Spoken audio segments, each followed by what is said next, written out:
Hello दोस्तों, game with code में आपका स्वागत है। आज के वीडियो में हम जानेंगे कि चेस का नाइट कैसे चलता है और जावास्क्रिप्ट में हमने इसे कैसे कोड किया है।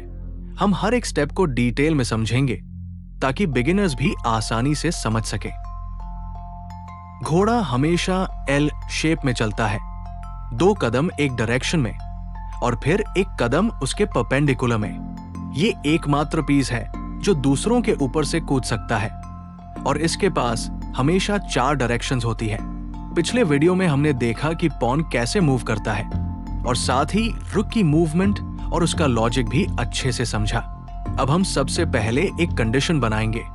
अगर क्लिक किया गया पीस नाइट है तो हम नाइट हैंडलर फंक्शन को कॉल करेंगे। इस फंक्शन को कॉल करते समय हम उसे पास करेंगे क्लिक किए गए पीस की एक्स एक्सिस, वाई एक्सिस, उसका कलर और पीस नेम। इससे हम नाइट की मूवमेंट को अलग से हैंडल कर पाएंगे। अब हम नाइट हैंडलर नाम का फंक्शन बनाएंगे। इसमें सबसे पहले हम X axis, Y axis, piece का कलर और पीस नेम को एक वेरिएबल सिलेक्टेड में स्टोर करेंगे ताकि हम क्लिक किए गए नाइट की सभी डिटेल एक जगह रख सकें। इसके बाद हम 2 वेरिएबल बनाएंगे, चेंज एक्स और चेंज वाई, और दोनों को शुरू में एक सेट करेंगे। इनका इस्तेमाल हम डायरेक्शन कंट्रोल करने के लिए करेंगे। फिर हम एक और वेरिएबल बनाएंगे, टेम्प चेस बॉक्स, जो हर बार मूवमेंट चेक करते वक्त टेम्पररी चेस बॉक्स को स्टोर करेगा। साथ ही एक एन वेरिएबल भी बनाएंगे जो हम बाद में यूज करेंगे स्टेप्स को गिनने या कंट्रोल करने के लिए। अब हमें नाइट की मूवमेंट को हैंडल करना है। नाइट 4 डायरेक्शन में मूव कर सकता है और इसके लिए हम एक फॉर लूप चलाएंगे 1 से 4 तक। इस लूप के अंदर हम एक कंडीशन लिखेंगे। अगर आई ऑड है तो नाइट एक्स एक्सिस के रिस्पेक्ट में मूव करेगा, इसलिए हम चेंज एक्स की वैल्यू बदलेंगे। अगर वो -1 है तो उसे 1 कर देंगे और अगर 1 है तो -1 कर देंगे। इसी तरह अगर आई इवन है तो नाइट वाई एक्सिस के रिस्पेक्ट में मूव करेगा, तो हम चेंज वाई को भी 1 या -1 में टॉगल करेंगे। अब हमें नाइट को हर डायरेक्शन में 4 स्टेप्स चलाना है, तो इसके लिए हम एक और फॉर लूप चलाएंगे 1 से 4 तक। अब इस लूप में नाइट पहले 2 स्टेप्स में सीधा चलता है और फिर मुड़ता है, यानी शेप मूवमेंट करता है। तो हम एक कंडीशन बनाएंगे। अगर जे लेस और इक्वल टू 2 है तो नाइट सीधा मूव करेगा, मतलब एक्स एक्सिस पर मूवमेंट होगा, इंक्रीज या डिक्रीज, और वाई एक्सिस वही रहेगा।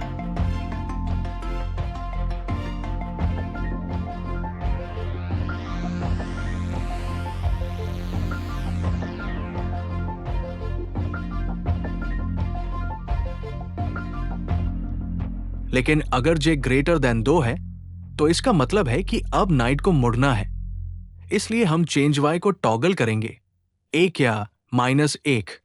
अब एक्स एक्सिस सेम रहेगी लेकिन वाई एक्सिस 1 से बढ़ेगी या घटेगी।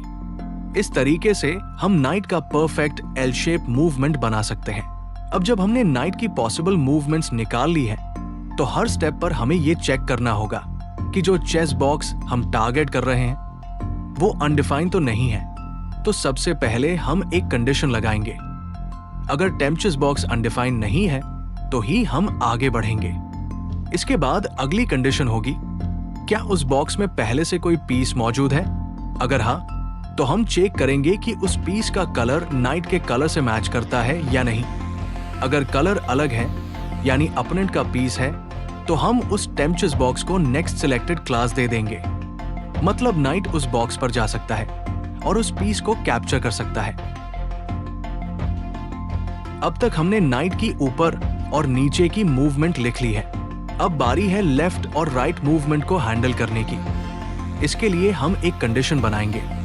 अगर आई इवन है तो इसका मतलब है कि नाइट को लेफ्ट या राइट मूव करना है। इस मूवमेंट में भी नाइट पहले 2 स्टेप्स सीधा चलता है, फिर मुड़ता है।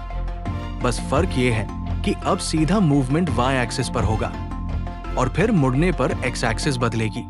तो अगर जे लेस देन और इक्वल टू 2 है तो हम एन को चेंज करेंगे और वाई एक्सिस पर मूवमेंट होगा, जैसा ऊपर वाले लॉजिक में था।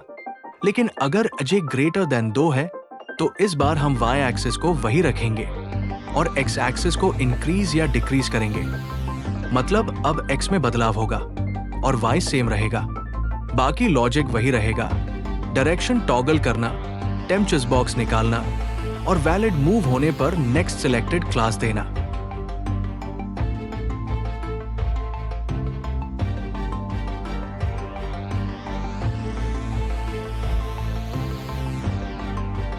तो इस तरह हमने नाइट की मूवमेंट जावास्क्रिप्ट में इंप्लीमेंट की। अगले वीडियो में हम बाकी चेस पीसेस की मूवमेंट को भी समझेंगे। गेम विद कोड को लाइक, शेयर और सब्सक्राइब करना ना भूलें।